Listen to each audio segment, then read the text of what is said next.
lifeguarding and swimming, I think both of those lifestyles really go hand in hand with each other.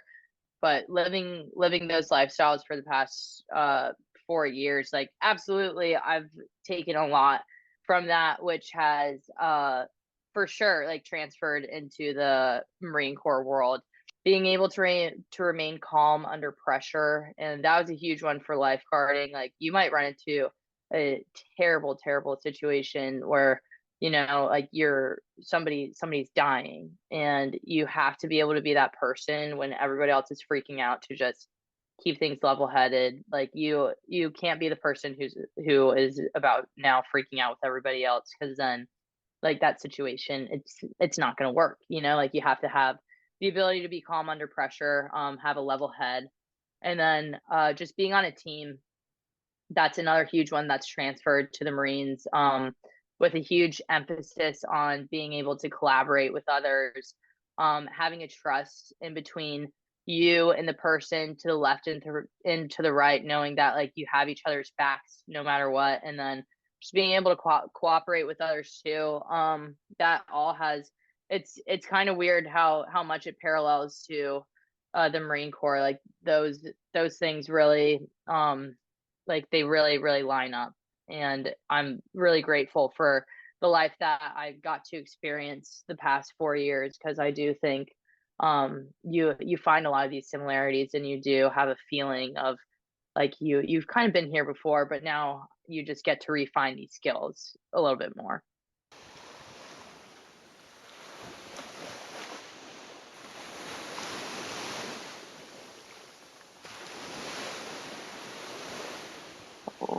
You got me? Got you, Tink. Woo! Let's go. How's it going? So good to see you. So good to see you. How are Epic. you? I'm doing well. How are you?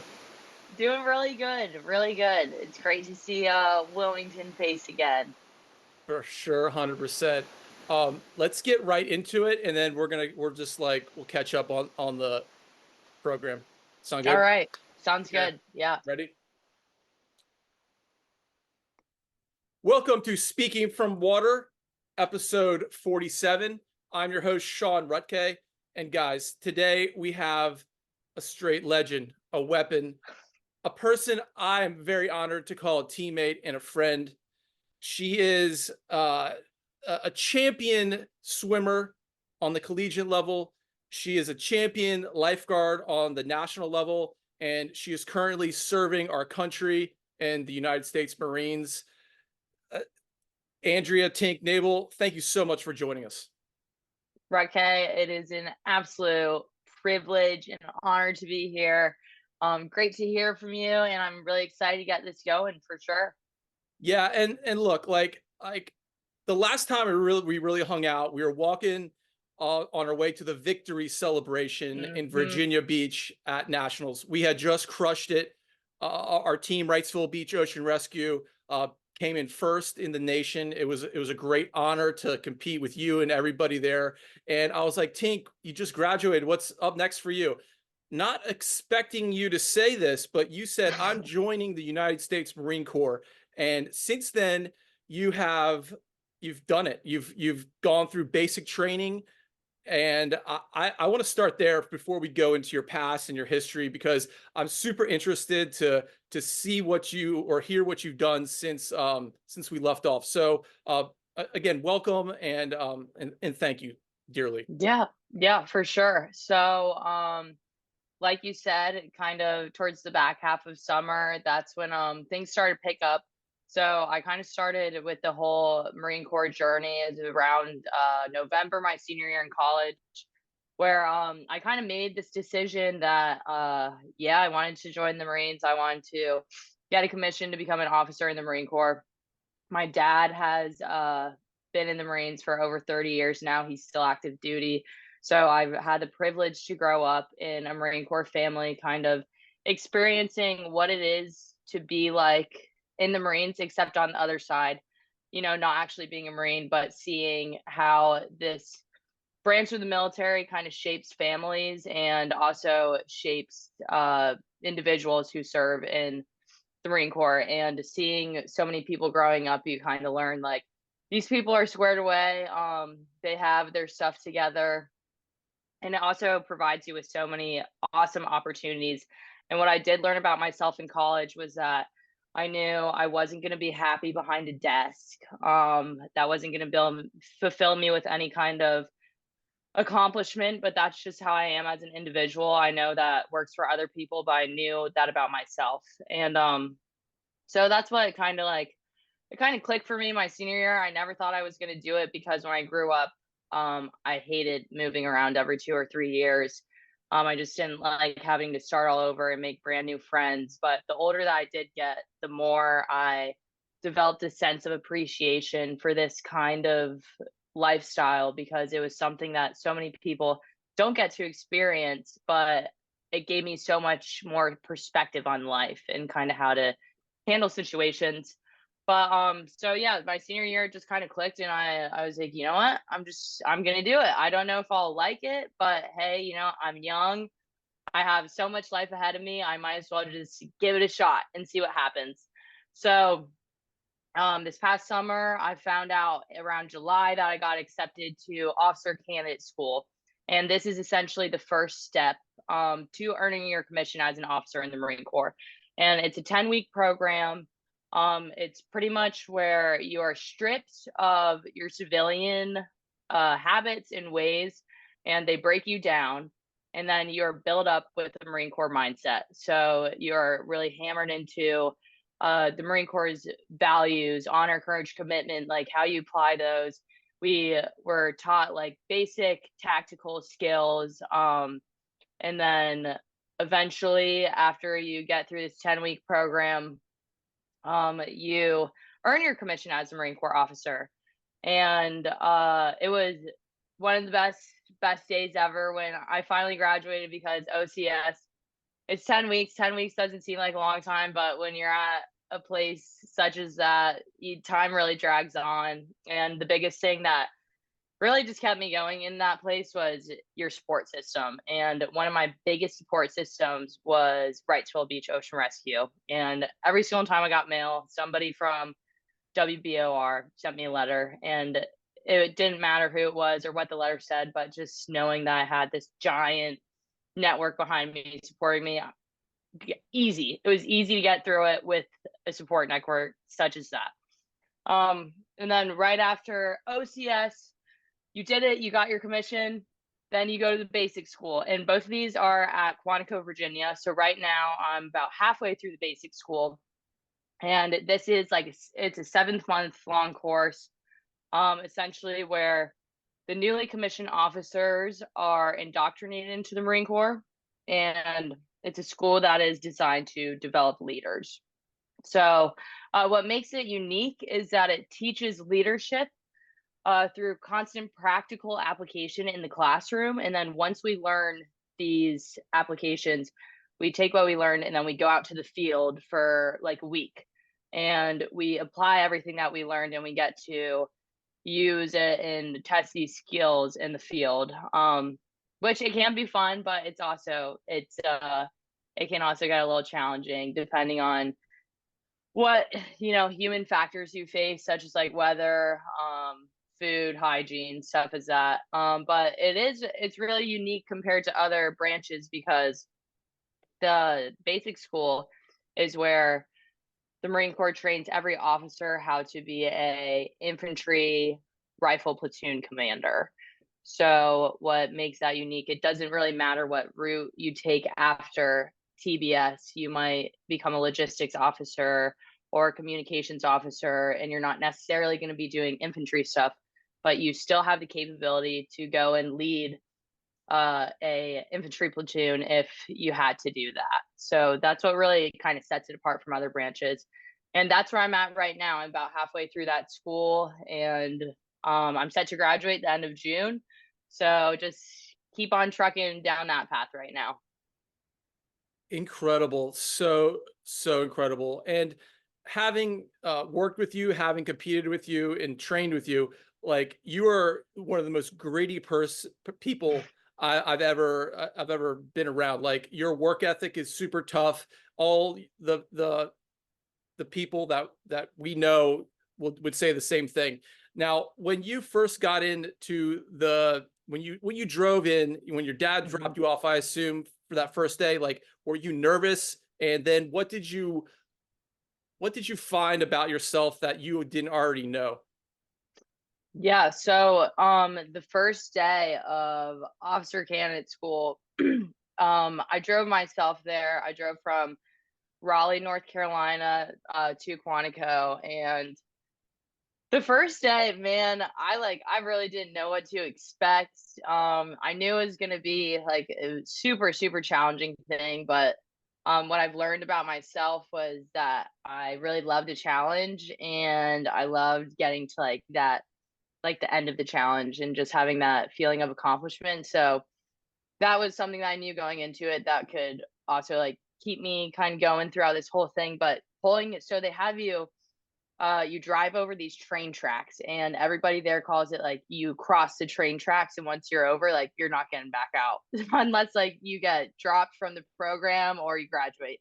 So I drive over the train tracks, and then some people take a bus to OCS. So I drive past a bus, and then you're already seeing they called us candidates. So you see these candidates getting off the bus. They're already getting yelled at, and I'm just driving my car like, oh, like this is really it's happening. And then they like point you into a parking spot. You get out of your car, you grab your stuff. You're like, let's go. Like they're already like, you know, kind of yelling at you. And I was automatically like right off the bat, like overwhelmed. But the biggest thing that like your recruiter tells you, and so much advice that I got prior to going into it was it's a giant game and you just have to play the game really, because if you go into it and you let like really little things like they single you out or they yell at you for something, like it's really no big deal. You just have to, it's like it's their job. That's what they're supposed to do. And you kind of have to look at it through that lens and just know that it's a game. And something I learned about myself there, that I don't really think that I knew about myself in the real world was just you can't let your emotions really take over at times during high stress. And yes, like prior to going there, I've been in high stress situations, but really nothing like what they kind of put you through there. And very early on, I learned that you have to be able to detach, like take what you're feeling. Like you can be so overwhelmed, like, but you can't let that affect like your judgment. You can't let yourself get foggy. And that's when you just kind of have to take like what you're feeling and just throw it away, like deal with it later, and like face what you're facing head on, and you just go through it with a clear mind. And learning how to detach from your emotions was huge, and it was a big key going through the program there. And how did you learn that? Did you develop that yourself, or did your dad teach you some methods, or what were the methods? Yeah, so pretty early on, maybe like the second or third week at OCS, we were issued our M16s. And I've never really dealt with weapons before in my life. Like I went duck hunting once, but like I've never really been into shooting or anything. So I didn't really know how to work a weapon. And we were learning how to like load a magazine in and kind of what to do if you get a weapon malfunction. And it was like I was asking a question, which I learned really quick, like this isn't really a place to ask questions in the beginning of it, at least. Like you just do what you're told. And I did something wrong, like I took out the magazine when I wasn't supposed to or something. And my staff sergeant saw, like got really, really mad at me, started yelling at me. And this was like the first time that I was really like singled out and like really called out for something.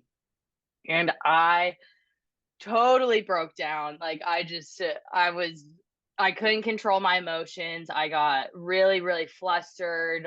She made me face the wall and like stare at a wall for a little bit. And I just was like, couldn't get control of my emotions. And then my platoon commander came over, and she actually was the one who told me, she's like, hey, when things like this happen, like you can't let your emotions take over. You can't let people see you like that. Like if something's upsetting you, you take that, push it away. You can deal with it in a couple hours, like when you're going to bed or when you have downtime. But when it's happening to you right now, like you don't let that control you. Like you're so much bigger than that. And that's like when it kind of clicked. And this was kind of in the beginning of it too. And it's like she's so right, because there's so many things that aren't as big as doing a like, messing up putting a magazine in or something, and it's something so much more serious, but you can't let those emotions really affect your judgment or what your decision making is. Thank you so much for sharing that, because I know everyone listening probably has parts in their life where they can look back and maybe future instances where they can use that information and handle For sure. stress. Yeah. So you're a water person to the core. How Hmm. did you deal with not having your pool time, your swim time, your beach time? Tell us about that. I love that you asked that, because that was like the biggest struggle that I had.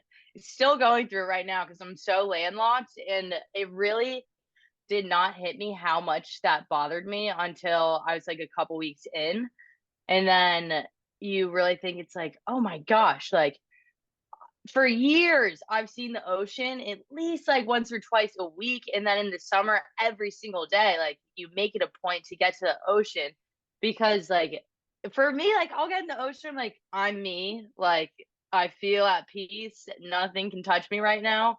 Like, and then going to the middle of Virginia, and it's like, whoa, like there's no ocean around here. I'm not swimming every day. And so that was really weird, because I've swam competitively for 16 years.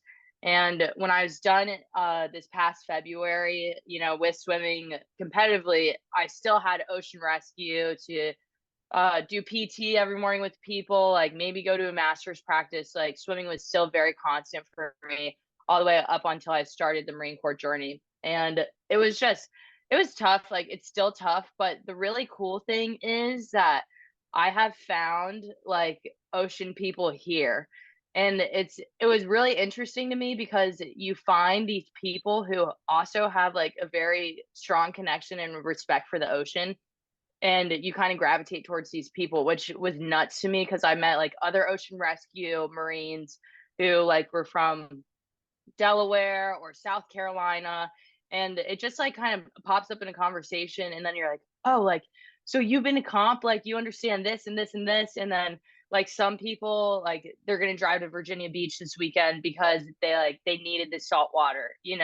So it's really cool to meet other people who have such like they understand like that connection to the ocean. And it was really bizarre to me that like we found each other, like the ocean people found each other without even knowing really before. And but I thought that was so special, because like there are people that you don't really get it, like you're not an ocean person, you're a mountain person or like a city person, but then like you're ocean people. And that I thought was like one of the coolest things ever. So tribal, so Yeah, incredible. for sure. So do you have a pool there, or I would think that would be part of the training, swimming, is it not? Yeah, so they actually have different levels of like swim qualifications. So far we've only done our basic swim qual, but essentially like what these tests kind of look like is you're in your full camis, your boots are on, and you jump off a high dive, like kind of work your way to the other side of the pool. Another exercise that you do, you put on a weighted vest and a Kevlar, which is like a helmet, like the bulletproof helmet, and then you get a fake rifle, and you have to go underwater and be able to take off all your gear under 10 seconds. And then you have to be able to kick like an assault pack, which is kind of like it looks like a backpack. You just kick that to the other side of the pool. So really, that's the only extent that we have gotten. But the longer that you stay in, the more if you wanted to advance to like an advanced swim instructor and teach those classes, you could. So it really just depends on if you are interested in that stuff. You absolutely have the opportunity to go do that. It's called McQuist, so you can be McQuist certified. And that's something I'm definitely interested in. I just don't have the time to do it right now, but down the road, I'd love to do that. And when they called you to go do that, were you just like super stoked? Super excited. And like a lot of my friends I've made, they know like that I was a swimmer. I love the ocean. I did ocean rescue. So they're just like, oh, like this is her thing. Like it'll be fun for her. And everybody else kind of hates like getting in the pool, but it's definitely like it's where I thrive. So I had a lot of fun doing that. What's that facility look like? So the pool that we went to right now, the basic school that's on Camp Barrett.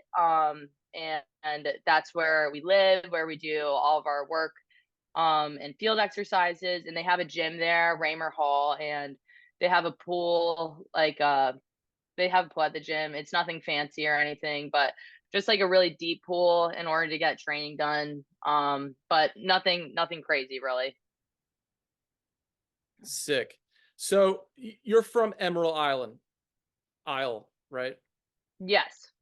Tell us about your early days down there at the beach, growing up at the water.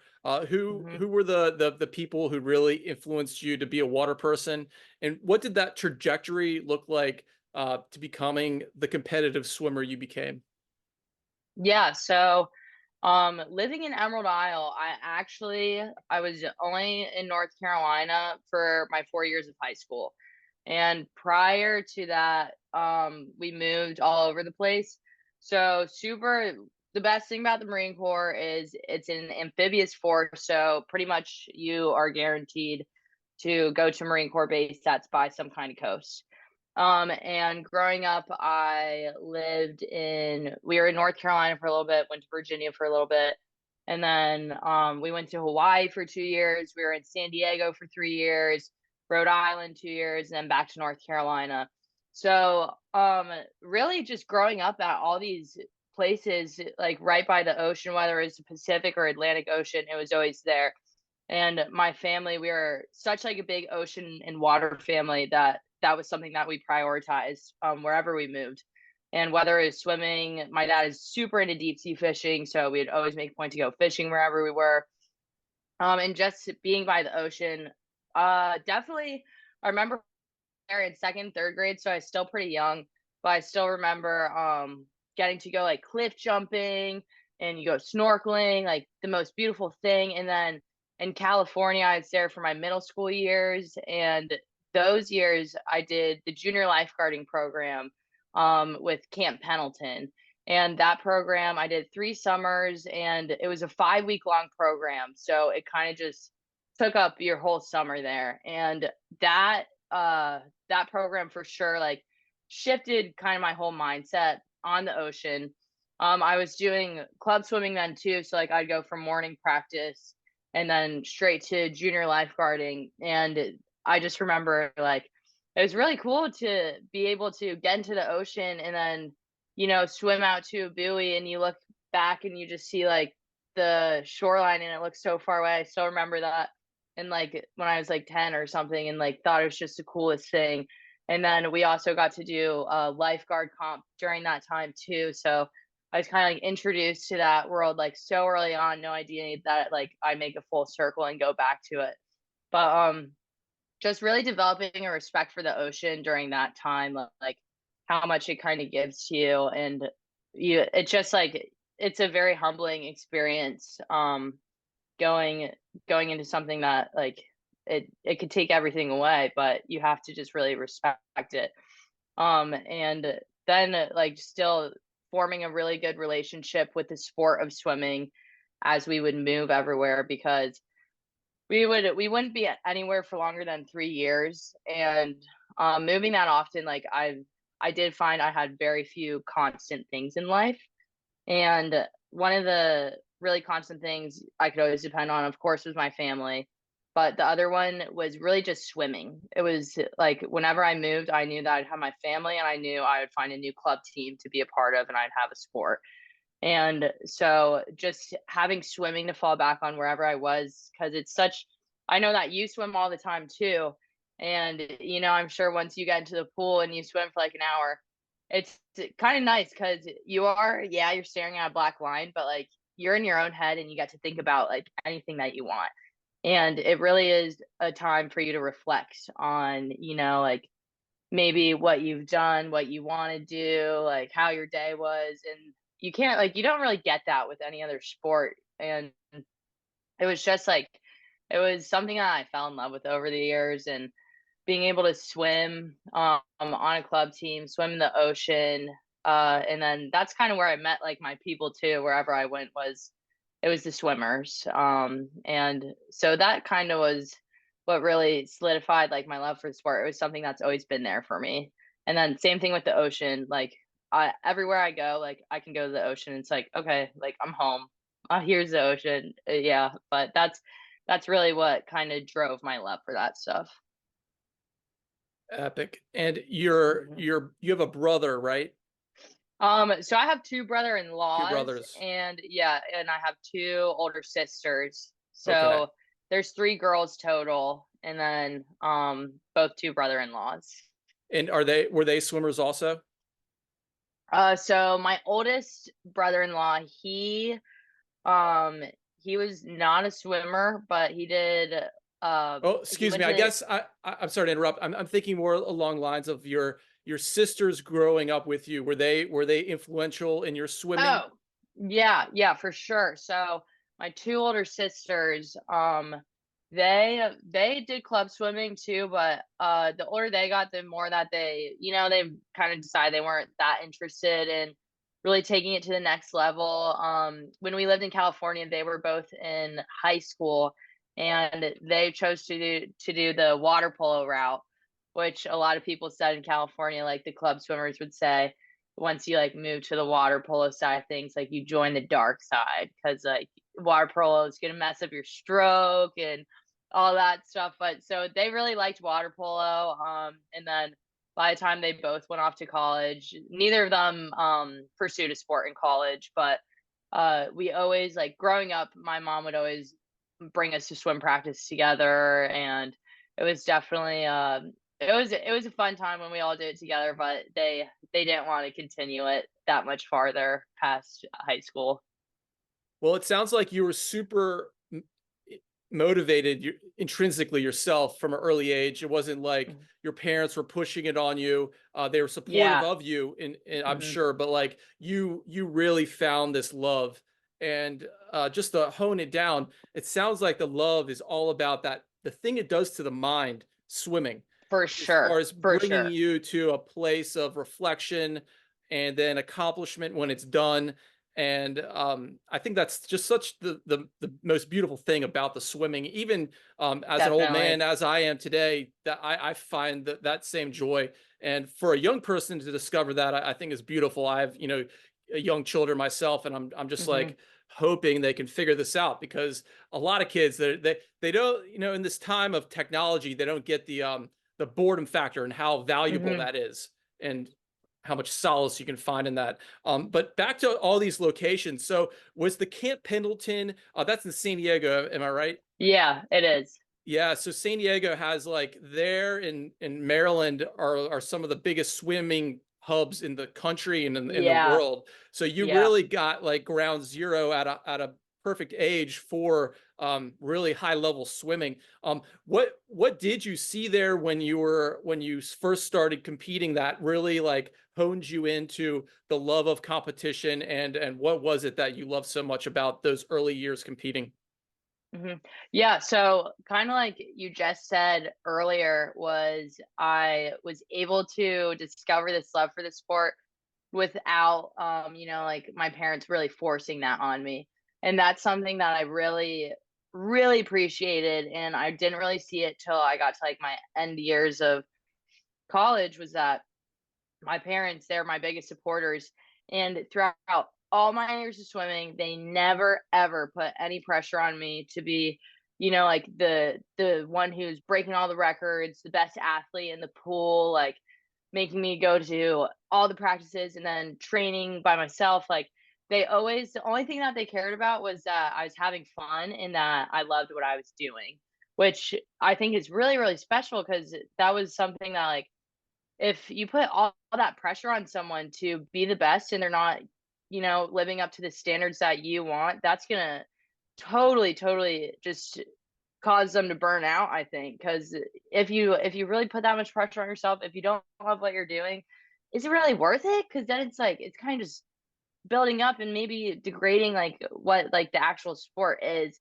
And so that was like the biggest thing for me was just having fun with it. And then going back to those really early years, like a great example that I have of this is one of the like the first swim meets, one of the first swim meets I did in Hawaii. I still remember it. It was at the University of Hawaii, like giant outdoor pool, beautiful.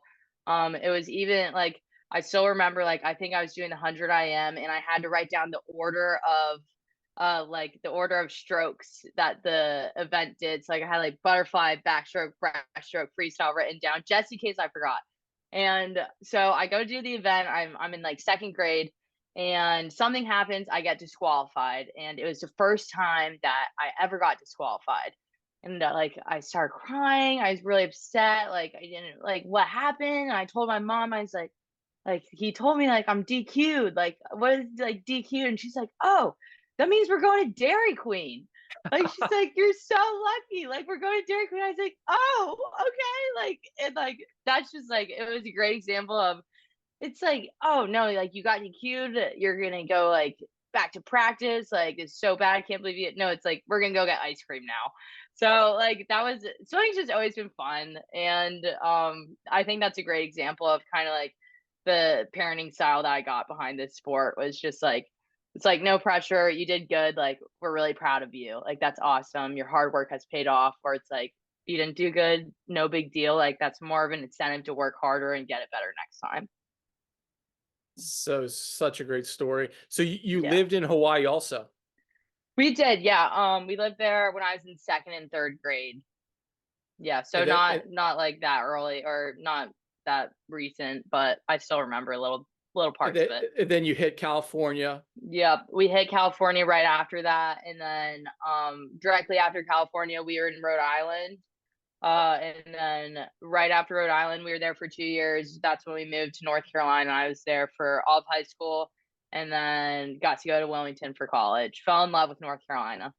Yeah, so you swam also in Rhode Island. Yep, yeah, swam everywhere that we moved. Yeah, yeah, And then it was a fun stuff. so for those listening, Emerald Island it doesn't have I don't know an aquatic center, do they? Like where were you So swimming in the winter in when you got, into your high school career? Because that's such a big yeah, time for a swimmer. for sure. So living at Emerald Isle, I was on the club team called East Carolina Aquatics, and we were in Cape Carteret, and this was one of their sites. So oftentimes a lot of club teams, they have different sites in different locations. So that way, like if we did have a home meet, like everyone would meet at ECU. Like that's where like the main site was in Greenville. So one of their sites was in Cape Carteret, and that's where Emerald Isle is. It's part of Cape Carteret County, and they had different indoor pools. We had two indoor pools that we'd go to.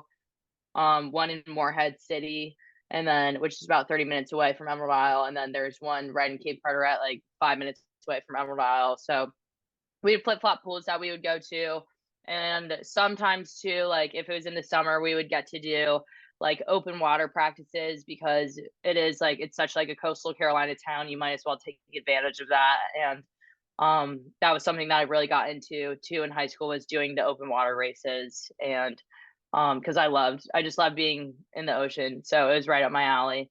And yeah, but mostly just like indoor pools at gyms and stuff. Nothing crazy. So your dad was stationed at Camp Lejeune? He was, yeah. For those 4 years, he was at Camp Lejeune. And then when I went off to college, my parents officially became empty nesters, and they moved up around here to Alexandria. He worked at the Pentagon for 2 years. And then directly after that, they were back at Camp Lejeune for 2 years. And just this past summer, they moved back out to Camp Pendleton. So right now they're in San Diego. Sick. So Yeah.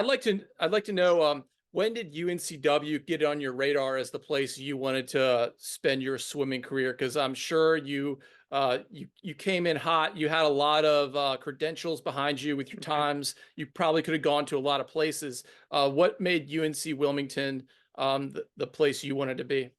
Yeah, so this one's kind of an interesting story. I've just talked about how much swimming has done for me and how much I loved it. But there was an off year that I had, which was my senior year in high school. And I kind of fell out of love with the sport and I kind of took a step back. I went to like 1 to 2 practices a week. And I decided like, no, like not going to swim in college. Like I've already done it for, 11, 12 years. I wanted to like do the college experience where you go like just be a college kid. And so I got into UNCW and I applied to the school because it was a North Carolina school and it was by the beach. Like I did not think I was going to go there. And I texted one of my club coaches who coached me my sophomore year in high school and then he ended up moving to Raleigh for a different job opportunity, but he had a giant impact on me. His name was Brandon Hicks, and he swam for UNCW, and he also did WBOR for a couple summers. So, like he's told me about like his experiences at UNCW, like how much he's loved it. So I texted him when I got in. It's like, hey, like, just got to UNCW, like, go Seahawks. Like, didn't know if I was gonna go there or not. And he texted me back. He's like, hey, like, that's awesome. Are you thinking about swimming there? And I was like, oh, like, no way. Like, I'm not really into swimming anymore. Like, just want to let you know. And he's like, okay, well, I think that like it's right up your alley and you would love it. Like one of the coaches there right now, I swam with in college, like, let me just see like if you could like go on a trip. And I was like, okay, like sure. And so then like a week later, I'm going on my one and only recruiting trip. And I go to UNCW and it was I think like a 48-hour visit. I wasn't there for long, but I had so much fun. Like it was I like had the best weekend ever. I felt like I was like, these are my people. And like Wilmington's so cool and the beach is right there. And like when I was leaving, I was like, oh my gosh, like I don't even want to leave. Like I had a blast and I met like so many of my friends I had all throughout college and I still talk to today. Like I met them on that trip. And then like a week later, I got a call from the coach and like they happened to have a spot open up and like they're like, do you want to be on a team? I was like, heck yeah. So like, and then I committed. And like I got to be on a team. And like it was it was awesome. It was totally, totally awesome. And the really fun thing too was like my times that I had in high school, they didn't really meet the standard. Like they were close, but like they're nothing like amazing. And all throughout college, like it was really awesome because I got to see like all like the hard work kind of pay off throughout the years and I shaved off a bunch of time from high school, which was awesome. But it was awesome. Like it was such a God thing. I think like I got really, really lucky with how the circumstances were. And I really have Brandon Hicks to thank for that because without him, like I really wouldn't have pursued that path. And I don't even know if I would have gone to UNCW. But he single-handedly changed like the whole trajectory of my life and forever like I'm forever grateful for him. And that kind of just taught me that one person they can change your whole life if they really care about you and they see something in you. And very, very important and special to me. Well, I know Brandon Hicks. Hmm. That's an incredible story. It sounds like he was your true guardian angel there For sure. in Yeah. guiding you. Um, just to follow back a little bit, what was it at the end of your senior year about swimming that kind of got you down on it?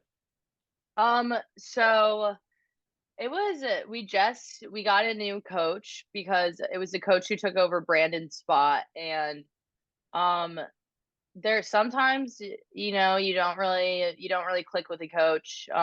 Nothing against him, but our personalities didn't really mesh.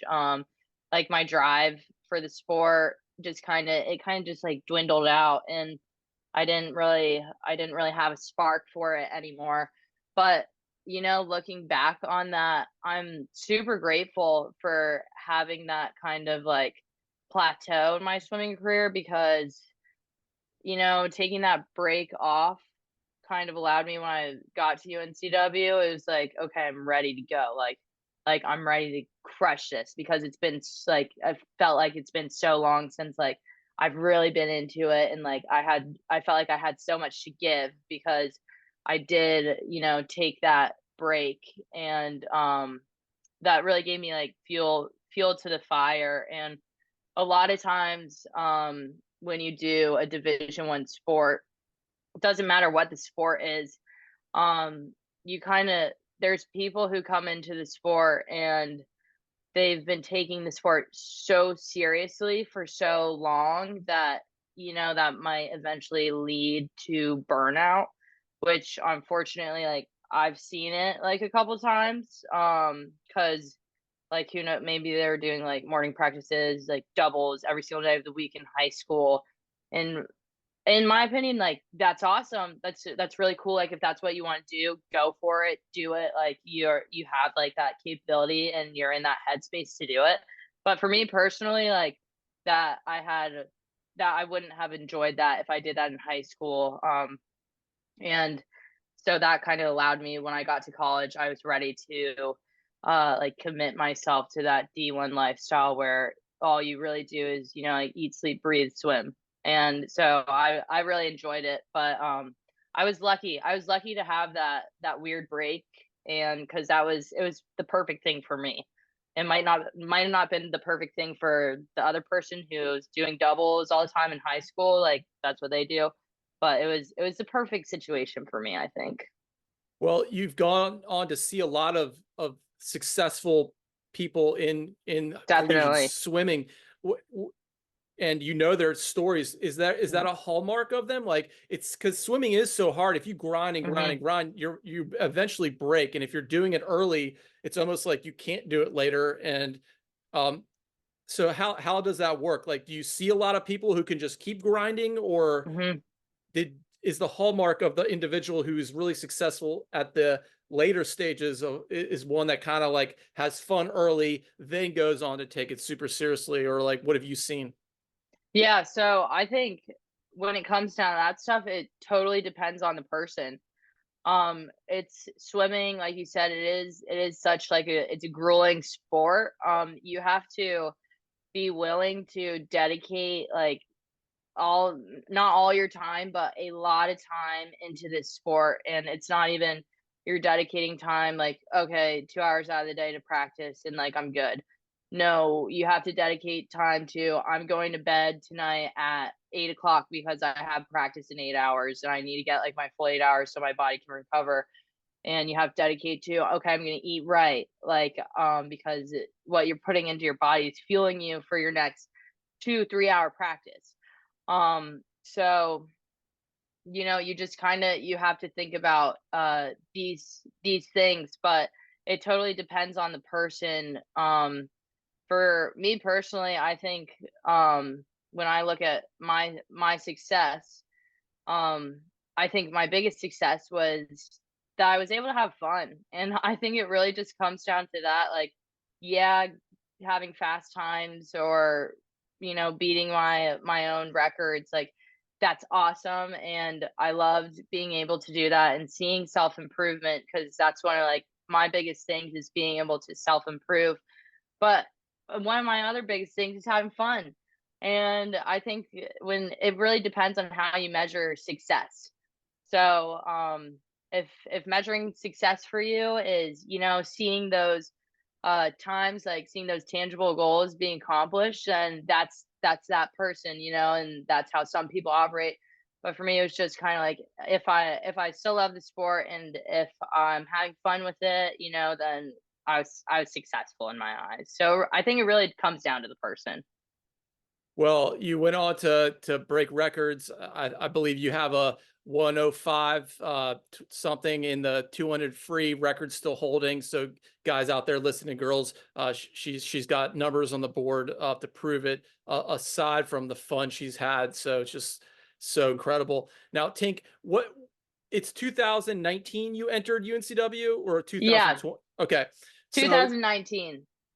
2019. And had Bobby Gunturo, was he your first coach, or did you have his predecessor, or excuse me, the person before him? Yeah.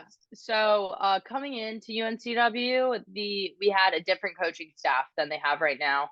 I had the coach prior to Bobby for my freshman year, and we got along great. Like he was my head coach. He coached me every day. I had a good relationship with him. So as soon as COVID hit my freshman year, like that's, everyone knows, like that's when the world stopped. Our season stopped, college pretty much stopped. And this was, looking back, it was my biggest challenge. So during my 4 years, and I think it was the biggest thing that really impacted me during the sport and kind of tested what I truly wanted to do with the sport. And the biggest thing was when the season did stop and they did have that turnover with the swim team, getting a completely new coaching staff. And this is when Bobby did come in, and the whole entire culture of the team kind of was just like flipped upside down. And it was a completely new team. It was hard for me because a lot of my best friends on the team, they decide to go separate ways with the team, like not really into swimming anymore. So that's kind of like when I was not, like, I was kind of struggling with, because it's hard when you have all your best friends leave, and then, on top of that, your season isn't really secured. We're getting breaks every 2 or 3 weeks when we were allowed to swim again because of COVID. But looking back on it, all these changes, they were for the better. And you might not be able to see that when things are happening. And that kind of applies to life too. Like you might not realize when you are going through big changes, they may suck at the time, but then you look back on it and it's makes you grow, because change is inevitable, but growth is optional, and it's how you view that stuff. And during that time when Bobby did come in, totally creating the new era, the new dynasty of the swim team. And the more I bought into that, the more I became really invested in the team, and the more I wanted to be a part of like building this program to be like the best that they could be. So I just like completely bought into it. My love for the sport like was just growing bigger and bigger and bigger. And Bobby, he was an awesome coach. I had the incredible opportunity to be coached by him for 3 years. And what I loved so much about him was his coaching style. And he took so much time with me to develop me as an athlete. And yes, he cared about like the results that I was putting on the board. Like that's a huge part of it, but I knew he cared more about me, like my well-being, and he cared about not just developing me as an athlete, but also developing me as a young adult. Like he cared about stuff that wasn't swimming. So I think that was a huge piece, because if you have a good relationship with your coach, like you want to do good for them, you want to do good for the team. So it may have been like not a good time when the whole COVID thing and coaching staff turned over, but looking back, it's like that huge change was what slingshotted UNCW swim and dive forward onto this awesome path. And you can see that in the results that the team has put out. The men's swim team, the past 3 years, they've gotten CAA champions, which hasn't happened so many years before that started back in 2022. And then the women's team, past 2 years, have gotten the CAA championship, which is absolutely awesome. I believe last year, when the women and men's team won, that was like the first time in 16-17 years, I think, since that's ever happened. So just being able to be a part of that was really special. So Bobby Gunturo, a former guest on this program, those listening can turn back and check him out. He's from Indonesia, comes to UNCW, and was a swimmer himself in very recent times. you know, 10 years ago, he was there swimming just like you. So he Yep. had this very recent knowledge of what it was like to be coached and what it took to coach, as he had just come from state coming into COVID. And I was actually DMing with him last night in preparation for this episode, and I asked him to say something. So this is a quote from Bobby. Tink is one of the best team captains I've ever had. Her laid-back personality and intense work ethic was a perfect sorry, I have a visitor. Oh, you're good. 1 second, sir. Her laid-back personality and intense work ethic was the perfect compilation that we needed in a leader to win our first championship since 2006. And that's right. You came in with this new attitude, and you brought it forward. Now, you said something a few minutes ago that really stuck, and that was the word culture. And I remember speaking with a lot of swimmers during that time in 2019, and they weren't very happy with where the culture was. And not to disparage the previous coach or anything like that, but speak to culture and what it takes to have a positive culture in all these organizations. You know, you've been in Ocean Rescue, you've been in the UNCW swim team, and now in the Marine Corps. What is it with culture that gets individuals to come together and work hard for at an excellent level? Yeah, so culture, I think, is a huge part of any organization. Specifically UNCW swimming and diving, WBOR, both of those programs had a lot of parallels in my eyes, being that they both had amazing cultures. And the culture on both these teams, it was really just a family. Coming up on the pool deck, you know, you could look around, you know, you can go to any one of those teammates, talk to them about anything, talk to your coaches about anything. And then same thing with WBOR, showing up to work, like, you know, you see someone, you're gonna have a great conversation with them. Like, that's the really cool thing about Ocean Rescue was you have so many like-minded individuals, all with the same mindset. Everyone on that team is like, they are a stud, and they, you know, they have such like a mindset that they want to pursue self-improvement. They want you to succeed just as much as you know, the individual person. But I really think having a you know, a great culture on a team really comes from everybody investing into that program or that organization, and all kind of going after the same goal. Whether for, you know, UNCW swimming and diving, you have that goal of being the CAA conference champions, and everybody there knows that their individual actions affect that success. And I think it's, are you willing to buy into that and strive for that excellence? And then, you know, you have Ocean Rescue, where everybody there, everybody loves to work. You know, everyone loves to come to work, and the goal there is, you know, you're giving back to your community, you're helping your community, you are safeguarding Wrightsville Beach, and there's something super special about that. And I think that's what kind of drives everyone there, is everyone has that passion to safeguard this beach that we call home. And then you have the Marine Corps, which everyone has, like, they have that passion to serve and to make a difference. And that's kind of the underlying culture of all these things, is people buy into the program, and just having that mindset of you do want that individual success, but you care more about the success of the person to the left and to the right of you. So I really think it comes down to being in that family, and having a culture and a bond through that. And for sure. Let's speak to the winning and to the losing. When you're that is the heart of the competition, is seeing where you stack up. Can you speak to what you love most about competition? Yeah, for sure. So competition, something that has always driven me, but more so the biggest thing about competition that I really enjoy is getting to do that, or seeking self-improvement really.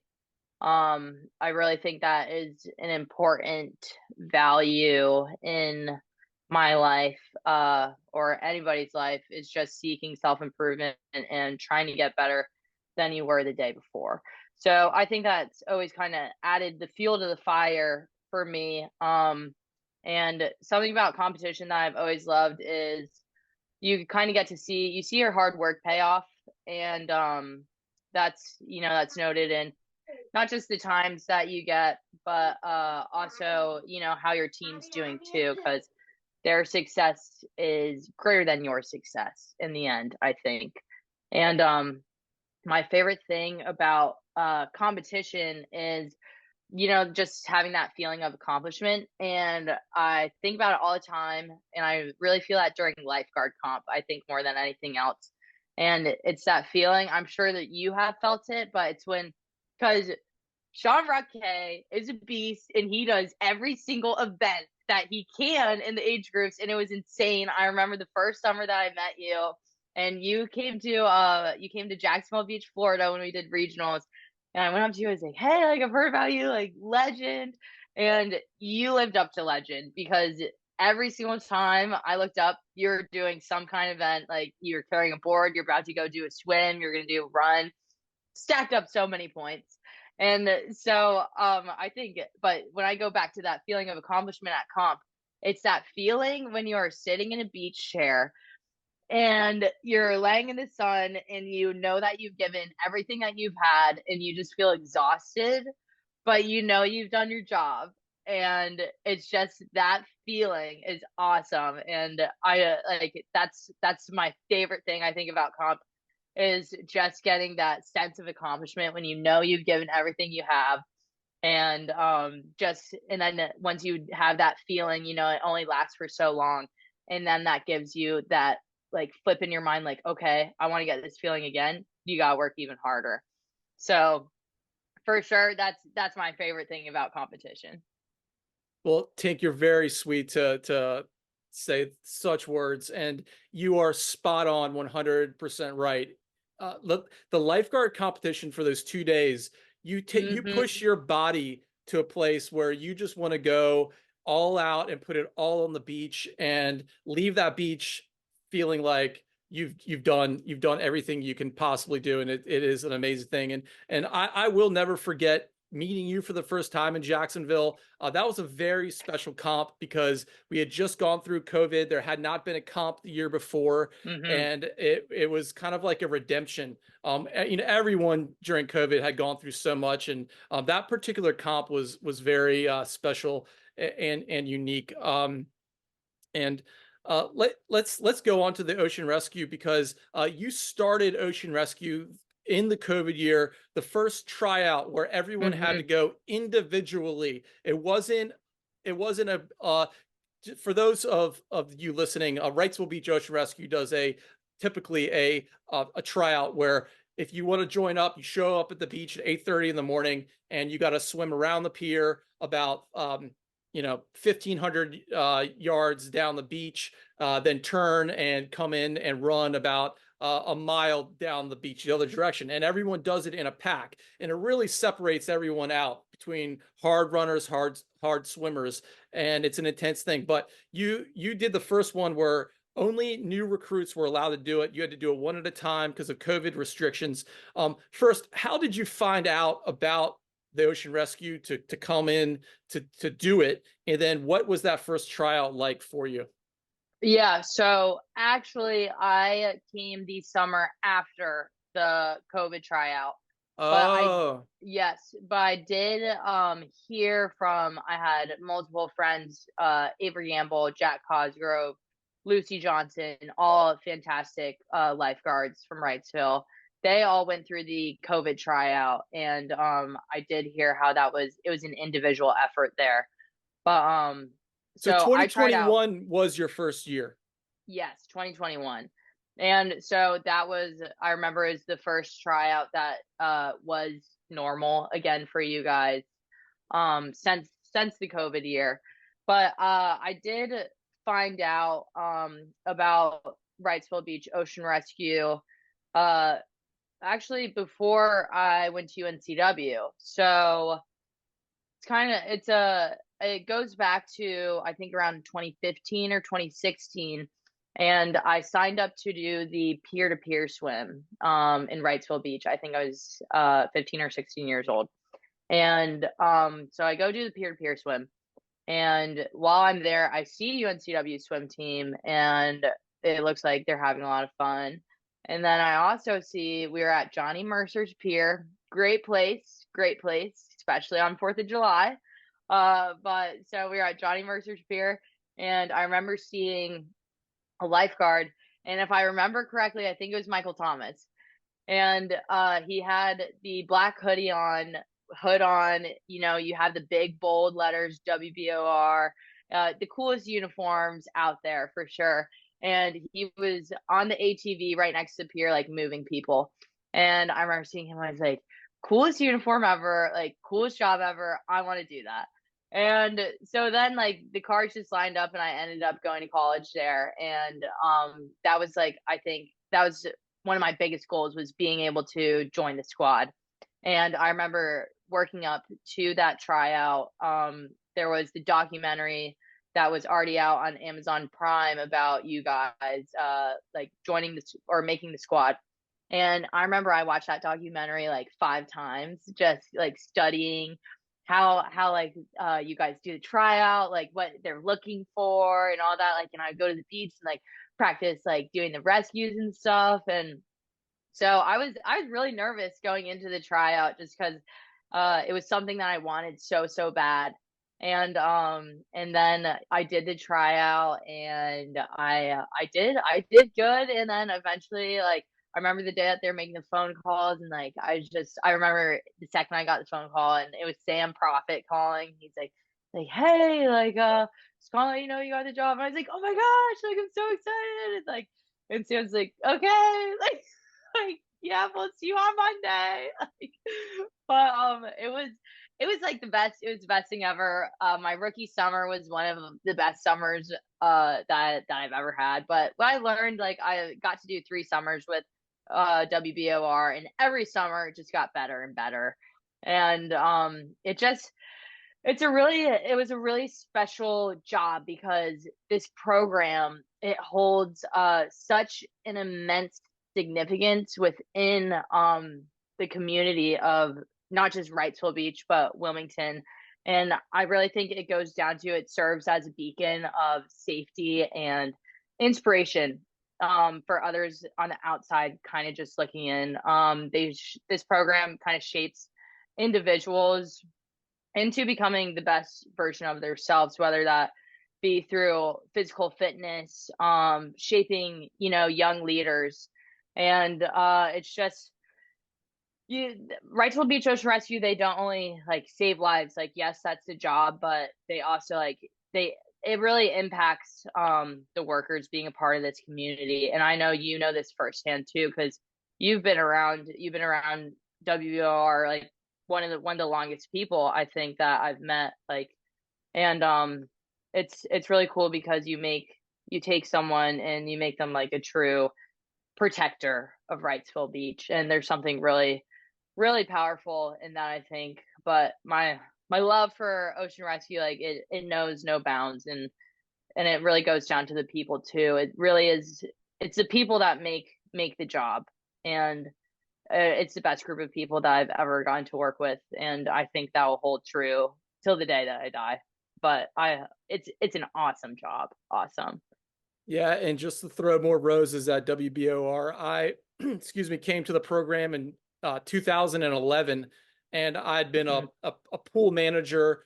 I'd go home every year in my 20s and manage a swimming pool with kids and teach swimming lessons. And my wife and I, Cornelia, got pregnant with Neely in 2010. And she's like, you can't go home anymore. I was like, well, I've always wanted to be a beach lifeguard. Like, she's like, well, go try out. And I you know, pumped up a little bit, swam a little bit more. I'm like 30 years old.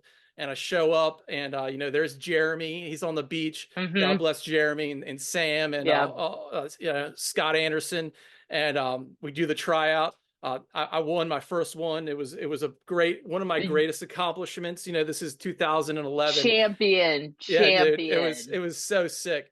And I had a little bit of a triathlon background at that time, so I came in real trained up. And that was one of the best summers of my life. And I worked every day that year, and had an amazing 4th of July with stories to be told on the beach. And you hone it down to the people, the people that Sam and Jeremy and Dave Baker get into this program and qualify are some of the best individuals the universe has. And I've seen so many of these individuals go on to just do amazing things in all sorts of different careers. And Tink, you are one of the greatest that we've seen. You took home the trophy of the the Jeremy Owens it's called remind me again. It was the Jeremy Owens Excellence in Public Service There Award. We go. And Jeremy took his life a few years ago during the COVID times. You weren't around during his reign, but he was one of the best, and you do epitomize everything he stood for. So yeah, thank you. Well, thank you so much. I really, really appreciate that, Raquel. Yeah, and it's been great serving with you and competing with you. So roses on roses. Roses on roses, for sure, for sure. Now it's gonna be a difficult not having you around. And do you plan on eventually coming back? You're a young woman. You're in your 20s. Do you see yourself kind of going through your career and making a circle back? Is that in the cards, do you think? Yeah. So coming into the Marines, you are right off the bat, you do a 4-year contract. And going into it, I wasn't sure if I wanted to do 4 years or 20 years, and I'm still not really sure. But that's kind of the beauty in it, is you get to make that decision on your own. So I'm still kind of testing the waters to see what I want to do. But I do know 100% I'll be back at Wrightsville Beach Ocean Rescue one day. It is the coolest thing about that job is the people there. Like, you have so many people who they have been in my position. They've done a couple summers, they've left, they've started some kind of new career, and then have come back. I think a great example and an inspiration of that to me is Sydney Hay.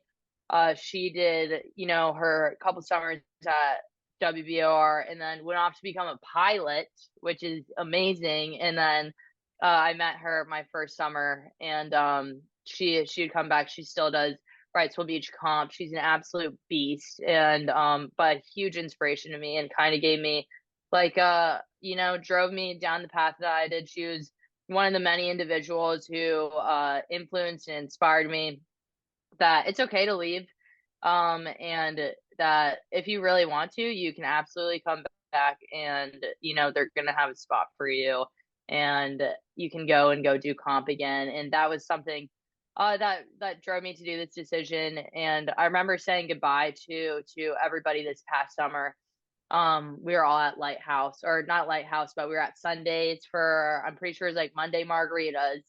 And I remember leaving and saying goodbye to everybody, but it wasn't like I was like, crying or like dying, because it was more like, all right, like, I'll be back, and I think there's something special in that, because I know that I'll be back, and it won't be this summer, it won't be next summer, but I'll be back. And that's 100% my biggest dream and my biggest goal, is to be able to come back one day and end up in Wilmington, because that place for sure has my heart, and it's where I feel like a pull to. So for sure. Epic. And yes, Sydney, corn, previously hay. She was a rookie the same year I was a rookie, along with Kyle Hay. They didn't know each other, but you know, the rest is history. They're both married now. That's the Hmm. power of the ocean rescue. And now, is there a chance that you could just make a cameo appearance at regionals or nationals this year, or are you tied up? So, I graduate the basic school June 28th, and I know regionals is usually like 2 weeks into July, and I don't find out where I'm going next until May. And that's when I find out like where I'll be moving and what specialty I'll be picking up within the Marine Corps. So if somehow my schedule lines up and like I have like if that weekend like I'm not really tied to anything, I'd love to go out to regionals or but it really the fun thing about Marine Corps is it keeps you on your toes and you are tied down to what they want you to do. So it's something that I wouldn't know until like a couple weeks out, but that would be pretty awesome if that lined up. I would love to come see you guys out there for sure. Will you be doing comp this year, Rod K? Uh, Tink, I'm so focused on all this year, more so than I ever have been in my life. Like, I'm swimming Awesome. hard, I'm running, I'm coming to tryouts with the best version of myself I can. Let's go. And so Okay. yes, to answer your question, I'm also training Rob Brown for the Molokai to Oh, Oahu race. So he finds out if he gets into that April 1st, and wow. I'm gonna assist him if he gets in. Like, he needs someone to jump off the boat during the thing multiple times to give him nutrition. Uh, Wow. so we're working together. We're building each other up, and Hmm. that's happening there. So yeah, regionals is high on the list there. Then Hmm. the Molokai would be in the middle, then nationals, and that's kind of like Wow. the schedule of events. Yeah, Okay. Wow. Well, that is incredible. That's awesome. I know you guys will absolutely crush it. Definitely give Rob Brown my best. I will. I'll That do that. that's amazing. You guys will crush it for sure. Yeah, yeah. And like, before I let you go, I kind of want to, there's some particular questions about your day to day that I'm really interested in. Like what time are you waking up? Hmm. What are you eating? Like, what's your nutrition schedule like? Okay. And like, what do you do in your downtime? Like, what is Tink looking at? Like, is she meditating or watching Yeah. Netflix? Like, what's going on when you have free time? Okay, yeah. So, typical day to day here, it really, I mean, it changes every day, which, kind of like that, you're never really doing the same thing. It depends on what phase of the POI, and that's what, we call this whole thing a POI, which is a period of instruction. So, it's broken up into four phases. Right now, we just completed phase two, which was squad tactics, and we have now entered platoon size tactics. So we just entered that phase, and right now we are in our classroom kind of chunk of that. And once we're done in the classroom, this upcoming week actually we'll be doing practical applications. And then once we finish with that, we'll be moving out to the field, where we'll be doing an offense, defense, field exercise. We'll be out in the field for 2 weeks, and it's kind of like half the company will be on offense, the other half will be on defense, and we're kind of just like attacking each other to see, like test what we've learned. So I mean, as of right now, this past week we've done a lot. We had four graded events. We got to go to a range and fire like an automatic grenade launcher. We got to do the 50 cal, heavy machine guns. So it depends on what week it is, but you usually waking up probably around like 4 or 5. It also the thing about TBS is like your physical fitness. It's kind of up to you. So you might not have a lot of time, but you have to figure out when you're going to fit that in. And so usually I'll be waking up as early as I can to like fit in a quick lift or a run, because you have to stay on top of that kind of stuff. And then as far as nutrition goes, it is tough to stick to like a really good clean diet. because you're living in the barracks and you don't have a kitchen, you have a microwave. But so you kind of have to get creative with what you're eating throughout the week. And I'm very fortunate because my oldest sister and her husband, they're in Alexandria right now, which is about an hour away from Quantico. So I'll come here on the weekends and I'll get to meal prep and stuff like that.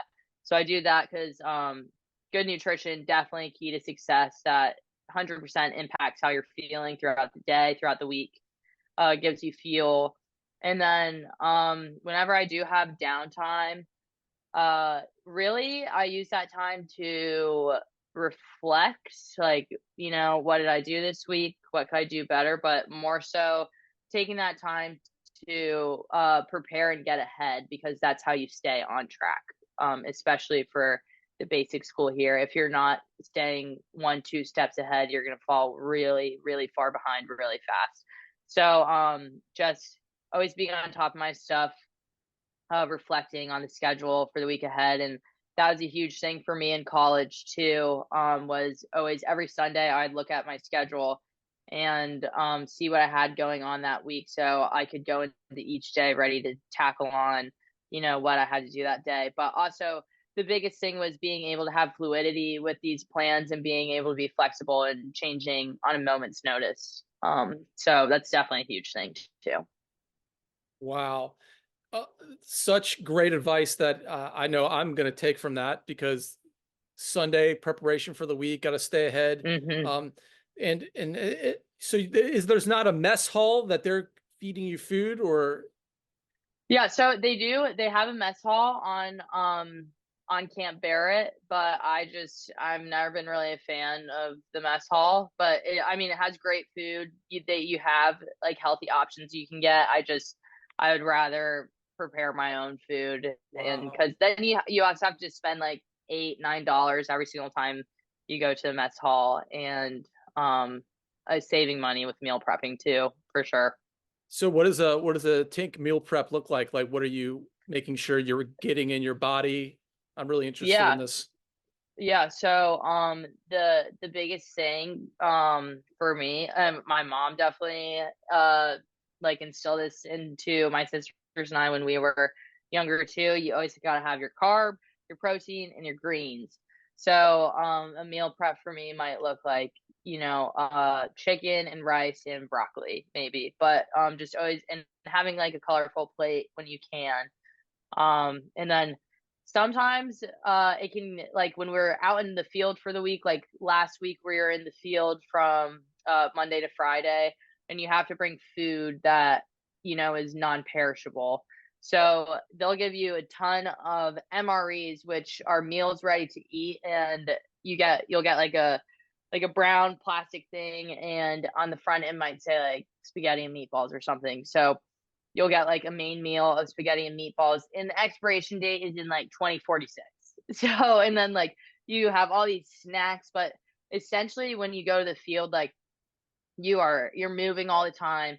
Like you could be freezing, you could be cold, like your body's working just to like kind of like survive really out there. And so you just want to get as much carbs as you can in.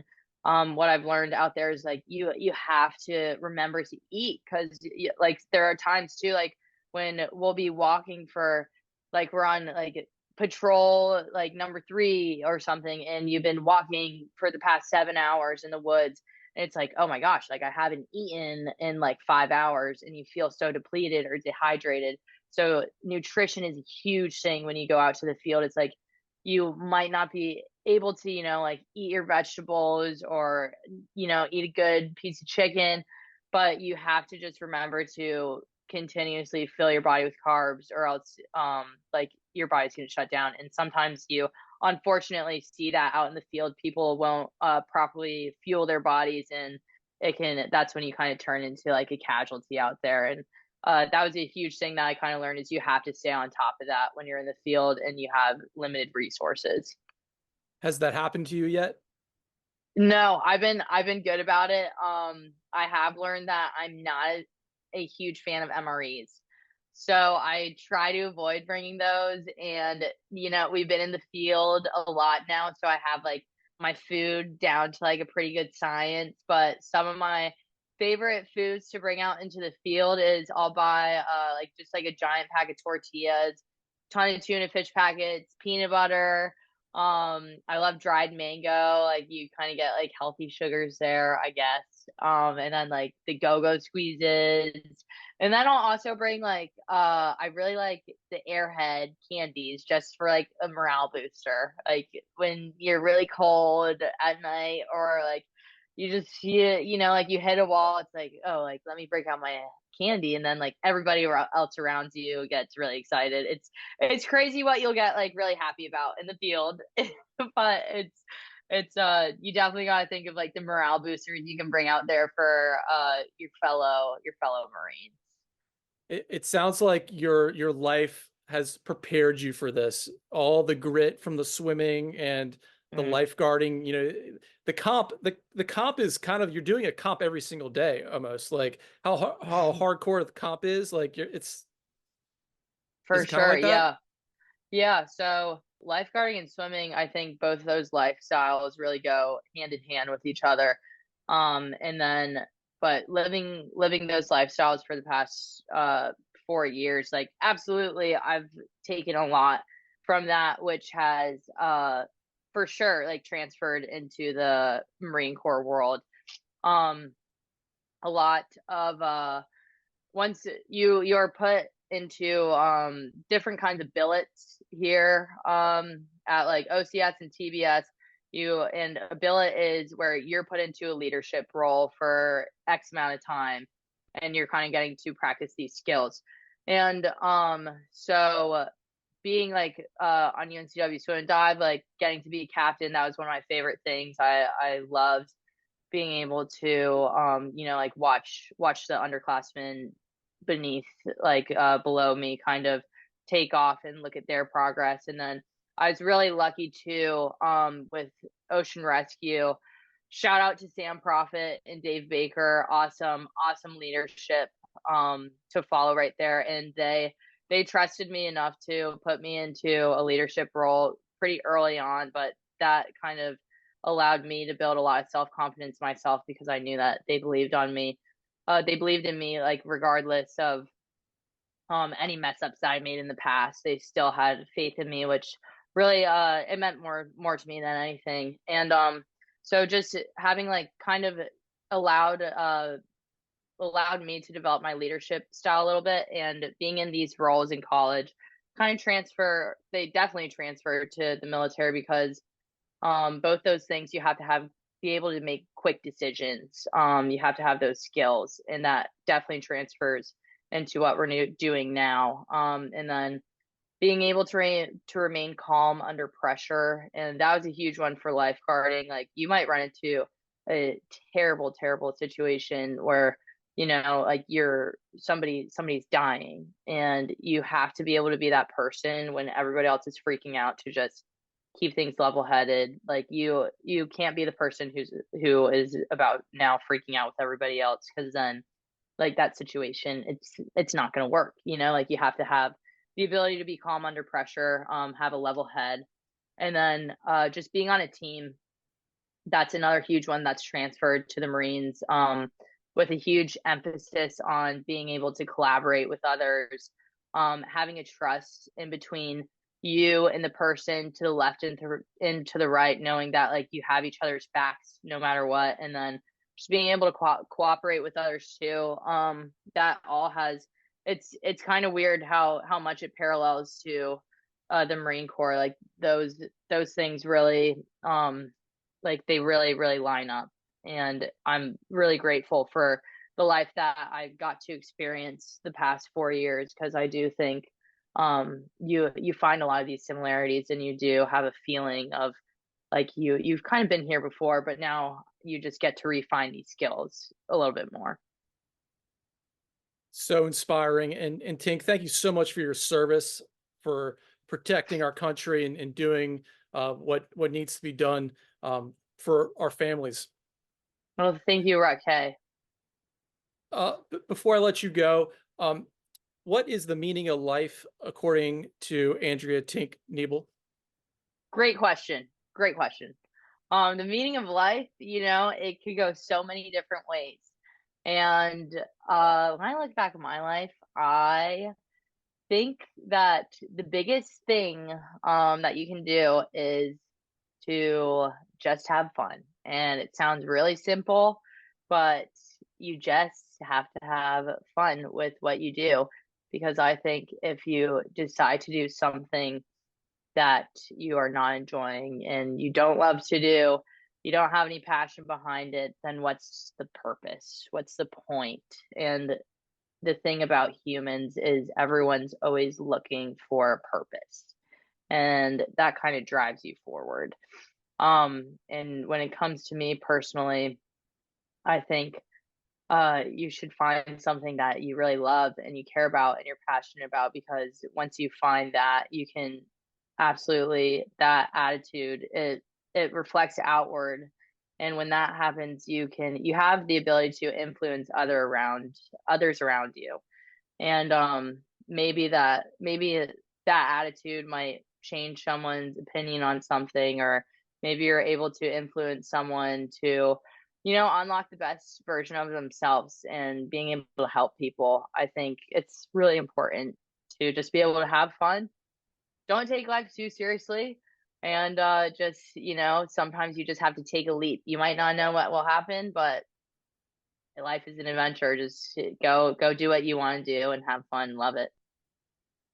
Epic. So incredible, Tink. Everyone, Tink, thank you so much, really, for spending this Sunday, now an hour and a half of your precious time. I guess you're in Alexandria today? Yes, I am. With your family. What's next for you guys? What are you going to be doing this afternoon? So after this, I'm gonna head back to TBS, and like I said earlier, this Sunday's usually the day to get ahead, prepare for the week, see what I have going on, and that's what's on my agenda for sure. Beautiful, beautiful. Well, friends, thank you for joining us. This has been episode 47 of Speaking from Water with Andrea Tink Niebel. It has been an incredible one that I'm going to take so much from in my own personal life, and I hope you out there listening do as well. Don't forget to subscribe, give us a 5-star review on Apple Podcasts and Spotify. If you're listening or watching on YouTube, hit us up with a comment or a like. And with that said, I hope you have an epic Sunday or whatever day of the week or night, morning that you're listening. And with that said, peace. Peace. Brooke, thank you so much. It's been an absolute Tink, that pleasure. was a banger. That was so sick. You crushed it. And I'm just like, I'm in awe. I got chills. Oh my gosh. Well, and I'm praying that I get to see you on the comp field, beach strand this summer. That would be so incredible. Whether it's nationals or regionals, whatever it is. Oh my gosh, I hope so. Yeah, but thank you so much for thinking of me for this. Like, I really am really honored that you asked me to do this. And it just, when I was going through these questions, like, it made me so happy to just think about like this part of my life, because it does bring me so much joy. And it's so great to talk to an ocean rescue amazing person, so it fills my heart up for sure. And you're doing great things, like you've been crushing the podcast. Like, thank you. I've really focused on it. It's been something I've been really working on, because there's so much to it. Because this will live in eternity. Like, people will draw from this for as long as there's still internet.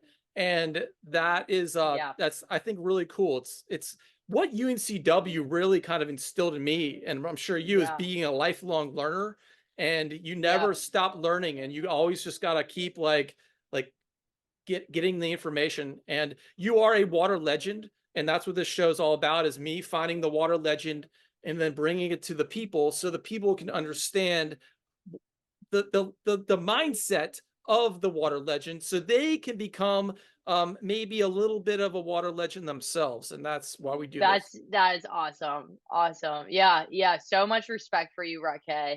And best of luck. I know that you're gonna crush the training.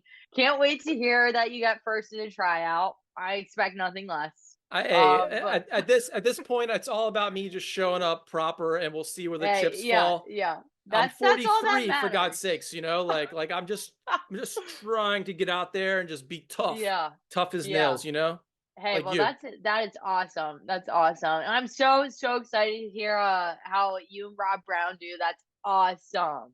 Yeah, Like, incredible. Yeah, he's really focused, working hard. He's going to the pool every morning at 5:30.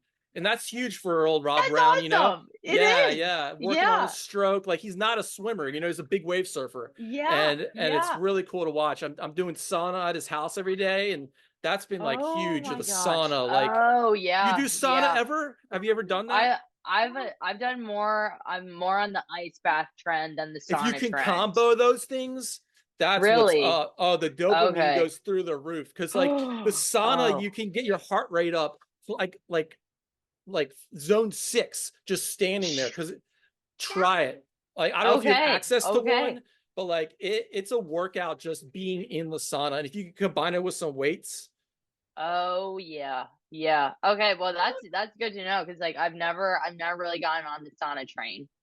Yeah, look into it. I've been doing deep research on it, and it's heavy. But okay, awesome. I got the Sunday behind me. And yeah. Have a great day with your family. You too. Yeah, Raquel, once again, thank you so much for having me. It's like made my week. So me too. I've been looking forward to this. Yeah, you crushed it. Well, thank you so much. I really appreciate it. Thank you, Tink. And we'll check in with you later, and maybe a session 2 in the summertime to catch up. Yeah, for sure. Tell everyone I said hello, and best of luck. I know your kids swim, so if they have any swim meets coming up or anything, tell them I said good luck. I know they'll crush it. I'll do that. All right. All right. Peace out. Good talking to you. Peace out. Good talking to you, Tink. Later.